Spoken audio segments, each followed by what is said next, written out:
Ladies and gentlemen, if you're over 60 and find yourself waking up every night because of the urge to urinate, then this video might just be the turning point you never saw coming. Because I, a doctor, have been through that exact same struggle. And today, I want to share my journey with you, not as an expert, but as a friend who once endured endless nights of broken sleep, constant fatigue, and irritability caused by those unwanted wake-ups. My name is Dr. Trần Chí Cường. I'm now over 80 years old. Every morning, I still go to the clinic regularly. Patients still call me the sharp doctor because my memory is strong, my voice is clear, and my hands are steady. But what most people don't know is that just 10 years ago, I was sluggish, exhausted, felt like a shadow of myself. All because my sleep was constantly disrupted by nighttime urination. There were nights I'd wake up 3 or 4 times. Just as I'd drift off, I'd be jolted awake by the pressure in my bladder. I'd drag myself to the bathroom, half asleep, and once I got back to bed, I simply couldn't fall back asleep. The next morning at the clinic, I was so groggy, I nearly prescribed the wrong medication. That's when I truly felt the toll that sleep deprivation takes, not just on the body, but on the mind and on one's profession. And yet the turning point didn't come from a medical journal or a professional seminar. It came from a quiet remark by my wife. That night, I just finished a big bowl of soup and followed it with a few slices of watermelon. She looked at me, no scolding, just one question. Do you drink this much water every night? A question that seemed too simple. But in that moment, it hit me like lightning. Here I was, a doctor, someone who advises patients daily about urology and kidney function, and yet I had forgotten the most basic self-care principle: the timing and quantity of water intake. That night, for the first time, I chose not to drink anything after 6 p.m. No soup, no fruit, no tea. And to my surprise, I only woke up once. 2 weeks later, I was sleeping through the night. It felt like I had come back to life. I began rereading the literature, digging deeper, and applying what I learned to my elderly patients, those who had grown frustrated after seeing no results from medications. And truly, the changes were undeniable. That's when I realized health doesn't always come from big interventions. It often begins with small changes, made at the right time, in the right way, and maintained consistently. This video isn't meant to promote any medication.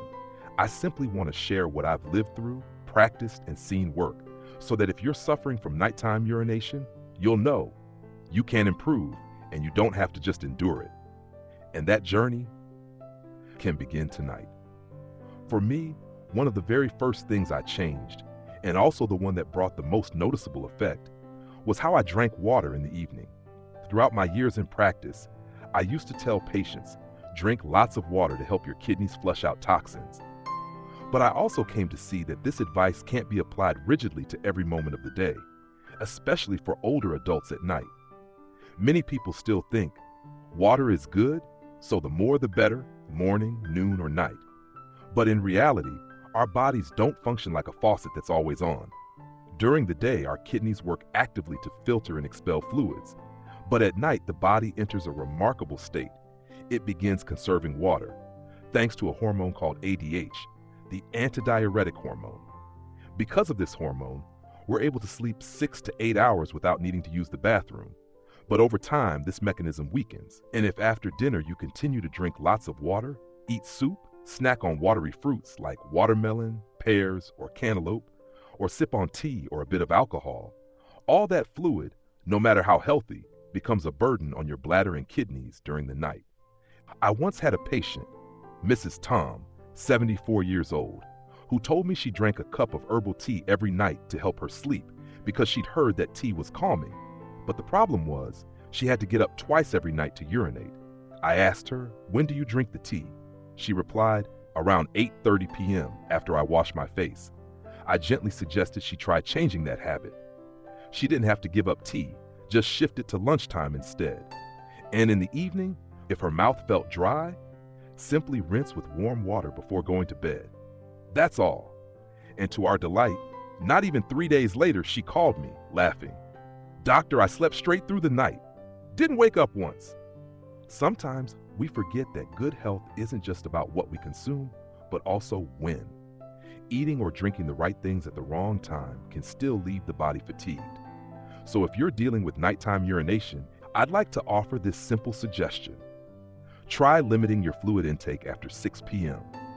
There's no need to be extreme, just make gentle adjustments. Have a drier dinner without too much soup. If you need to take medication, use the smallest amount of water necessary. And if you feel thirsty or have a dry mouth, rinse and go to bed. These small steps done consistently can make a big difference in how your body functions at night. After I adjusted my evening water intake, my sleep improved significantly. But there were still nights when, even though I hadn't drunk anything after 6, the urge to urinate would suddenly hit me minutes after lying down.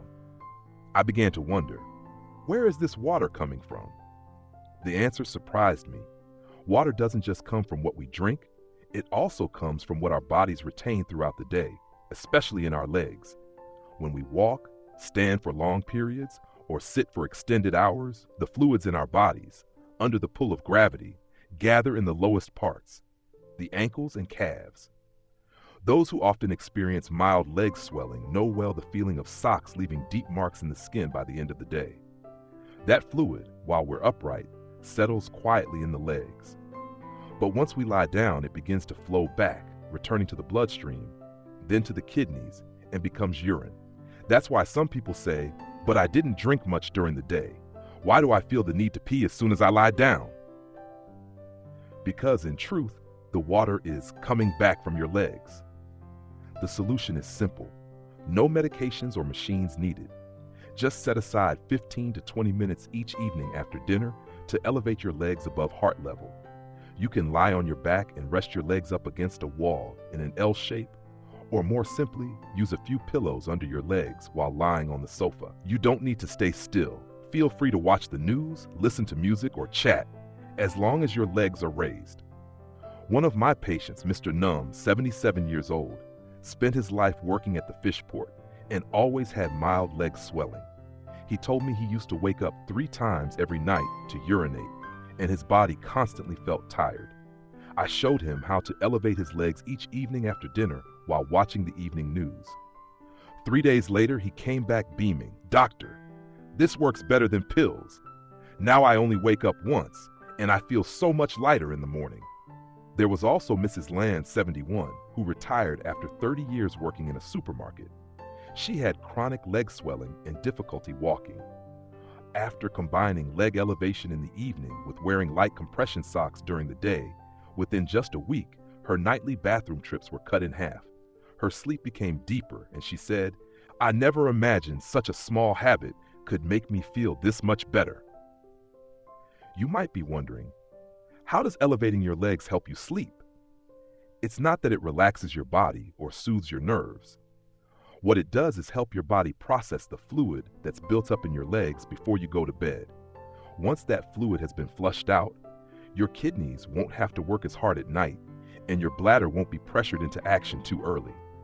I just have one small note. If you have underlying health conditions like heart failure, high blood pressure, varicose veins, or diabetes, be gentle when elevating your legs and consult your doctor before making this a regular habit.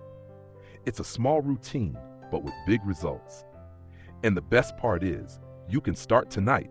No need to buy anything. All you need is some support, a few pillows, and a bit of patience. And once your body has flushed out the excess fluid from your legs, the next step is to take control of your bladder instead of letting it wake you in the night. That step is going to the bathroom before bed, even if you don't feel the urge. I know this might sound surprising to many. Why should I go if I don't feel like it? A perfectly reasonable question. But sometimes it's that very logic that becomes the trap disrupting our sleep night after night. When we're young, the bladder is large and highly elastic. A healthy person can hold up to 400 milliliters of urine without discomfort. But as we age, that changes, both in volume and sensitivity. For older adults, sometimes just 150 milliliters is enough to trigger the signal. And when you're lying down, relaxed, the nervous system becomes even more sensitive. Just a small amount of urine can be enough to wake your brain and force you out of bed. That's why I always tell my patients, don't wait until you really need to go, to use the bathroom. Make it a nightly ritual, just like brushing your teeth or washing your face. Because it's not just about hygiene, it's about giving your body a real chance to rest. I remember a lovely elderly patient, Mrs. Mai, 81 years old. She said, "Doctor, if I don't feel the need, I'd rather not go. I'm afraid forcing it might do harm." But after several nights of being woken up in the middle of her sleep, I gently suggested a change. No need to force anything. Just go regularly before bed, as a habit. No need to push everything out. Just give your body the signal that it's time to rest. 3 days later, she came back to the clinic smiling brightly. I thought I didn't need to go, but turns out I could still release a bit. And thanks to that, I slept so much better. As for the gentlemen, there's another common issue: incomplete urination. As men age, especially those with an enlarged prostate, some urine can remain in the bladder even after going. It's not much, but just enough to trigger nerves in the middle of the night. And once again, wake you up. Here's a little trick I've shared with many male patients, and most have found it very effective. After you finish urinating, stand still for a moment, relax your body, then gently press the perineum, the area between the anus and the genitals, for about 5 to 10 seconds. This helps push out the remaining urine and fully empties the bladder. Just a small action, but one that can help prevent your sleep from being interrupted. Mr. Tuan, 84 years old, is someone I remember well. He used to say, "Doctor, I'm very thorough when I go, but I still wake up." After I taught him this little trick, he gave it a try. A week later, he came back and said just one sentence. Turns out I wasn't fully done. His voice was light, but I knew that was the sound of someone who had reclaimed a piece of their lost sleep. These things may seem tiny: going to the bathroom, pressing gently on the perineum, standing still for a few seconds. But if done regularly, they can help your body stop waking you up unnecessarily in the middle of the night. And you know, sometimes the thing that interrupts your sleep, even before your bladder does, is a small familiar object sitting right by your bedside. Something that lights up, makes sounds, sends messages, seemingly harmless, yet quietly disrupting your body's entire biological rhythm. I'm talking about your smartphone, TV, tablet, all those LED screen devices that emit blue light. And that seemingly gentle light has a powerful ability to suppress the production of melatonin, the hormone that acts as the conductor of your sleep cycle. When melatonin levels drop, not only do we have trouble falling asleep, but we're also more likely to wake up in the middle of the night. And it doesn't stop there. Here's something few people know. Blue light also affects ADH, the antidiuretic hormone. When ADH is suppressed, the body produces more urine at night. In other words, just by looking at a screen before bed, you're not only making it harder to fall asleep, you're also increasing your need to urinate. I had a patient named Mrs. Min, 68 years old. She adored her granddaughter in the US, and every night she'd make video calls, send photos, catch up. She said, "I only scroll a little bit. It doesn't affect my sleep." Yet she still woke up 2 to 3 times each night. When I asked, "How about trying to avoid screens for a week before bed?" she was skeptical, but she agreed to try, saying, "My sleep really has been terrible lately." A week later, she came back visibly surprised. "Doctor, now I only wake up once. My body feels so much lighter. I had no idea such a small device could do so much harm." I've met so many patients like her. They never imagined that their phone, their ever-present companion in this modern life, could be the silent culprit ruining their nights. So if you truly want a restful night's sleep, my sincere advice is to keep your phone out of the bedroom, or at the very least, turn off all screens an hour before bedtime. If you need an alarm, put your phone on airplane mode, face down, and place it a little farther from the bed.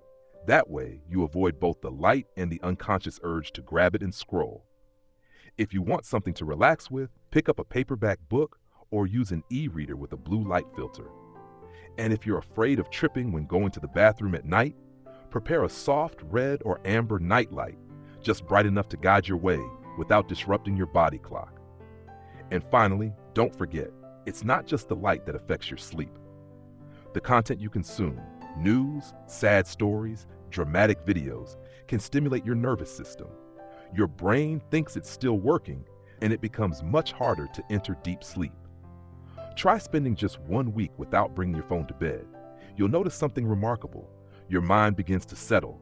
Your body drifts into sleep more naturally, and the number of times you wake up to urinate decreases significantly. But what if you've turned off your phone, gone to the bathroom, laid down quietly, and still, in the middle of the night, you wake up feeling like you need to pee? Should you get up right away to go to the bathroom? Sometimes what wakes us in the night isn't our bladder, but a habit formed in the brain. There's a phenomenon called conditioned awakening. It's similar to how some people wake up at the same time every morning without an alarm. If you've been getting up at, say, 2 a.m. every night to use the bathroom, your brain starts to remember that time, and when that time comes, it sends a wake-up signal, even if your bladder is still relatively empty. The tricky part is, if you get up immediately every time this happens, your brain reinforces that behavior into a habit. Night after night, you fall into the same tiring loop. But we can absolutely retrain the brain with a method that's simple yet effective. Pause for a few minutes before acting. When you suddenly wake up in the middle of the night, don't jump out of bed immediately. Close your eyes, take a few deep breaths, focus on the sensations in your body. Ask yourself honestly, do I really need to urinate, or am I just waking up out of habit? If the feeling isn't clear, give yourself a little more time. Lie back, relax, and observe whether your body truly needs to go. Sometimes, just lying still for 5 minutes is enough for many people to gently fall back asleep. I once taught this approach to Mrs. Tui, 72 years old. She would wake like clockwork at midnight, 2 a.m., and 4 a.m. every night. When I told her, not every urge to urinate is a real need, she laughed awkwardly. So I've been tricked by my own body, doctor? I replied, it's not a trick. It's just that you haven't yet learned how to truly listen to your body. After 2 weeks of practicing deep breathing, observing her sensations, and resisting the impulse to get up too quickly, she came back to the clinic beaming. Doctor, I never imagined I could sleep straight through till morning. Every morning I wake up, my mind feels so clear. Then there was Mr. Hung, 84, who had undergone prostate surgery. He always felt anxious if he didn't go to the bathroom upon waking. I taught him a technique called progressive muscle relaxation, focusing on each area of the body in turn, releasing tension and letting go. After just a few nights of practice, he began to gain better control over the reflex to wake up. What I want to emphasize is this. This isn't about holding it in. It's about recognizing and distinguishing between true need and misfiring reflex. We're not suppressing our body. We're learning to understand it better. And if you truly feel your bladder is full, of course, go relieve yourself right away. But if it's just a vague, uncertain feeling, give your body the chance to slip back into deep sleep. This one small shift, combined with all the strategies I've shared so far, can truly transform your sleep, making it smoother, more continuous, and far more restorative. Ladies and gentlemen, together, we've explored 5 seemingly small habits, yet each has the potential to bring about a profound change in sleep quality and overall health in our later years. From managing your fluid intake after 6 p.m. to elevating your legs each evening to release excess fluid from the body, developing the habit of using the bathroom before bed, even without feeling the urge, eliminating blue light from phones and TVs so melatonin can be naturally produced, and finally, pausing and checking in with yourself when you wake up at night instead of rushing straight to the bathroom. Not a single one of these tips is complicated.